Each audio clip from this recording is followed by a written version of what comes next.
Գովենք, գովենք, Ջան, դդում, ջան, ջան, դդումի համա մենք գովենք, ջան, դդում, ջան, ջան, դդումը նստել ծառի տակ, ջան, դդում, ջան, ջան, չամչին արել թևի տակ, ջան, դդում, ջան, ջան։ Ողջույն, եթերում մոլորակ ռադիոն է։ Ձեզ հետ հարավային դպրոցի երկրորդ դասարանցիներն են։ Երևի թե կրահեցիք։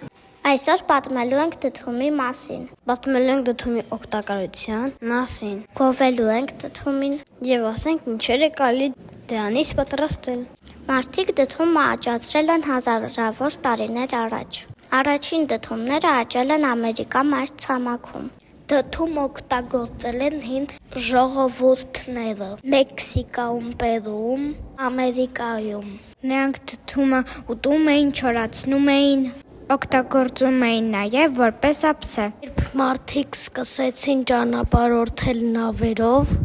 նրանք դդումը տարան Եվրոպա եւ Ասիա, եւ այդպես դդումը տարածվեց ամբողջ աշխարհում։ Դդումը աճում է սերմերից։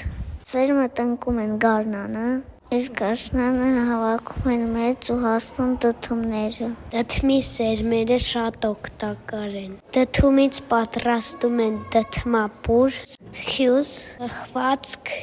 հյութ, մարմելադ, մուրաբա։ Այն շատ օգտակար է, որովհետև շատ վիտամիններ ունի։ Օգնում է լավ տեսնել, ուժ է տալիս մարմնին, օգնում է առողջ մնալ։ Դդումից կարելի է պատրաստել ժվարճալի դեմքեր ու մոմակայիններ։ Երկրներում դդումով նշում են Հելլոուինը։ Դդումը սովորաբար լինում է նարնջագույն, բայց կան նաև դեղին կանաչ տեսակներ։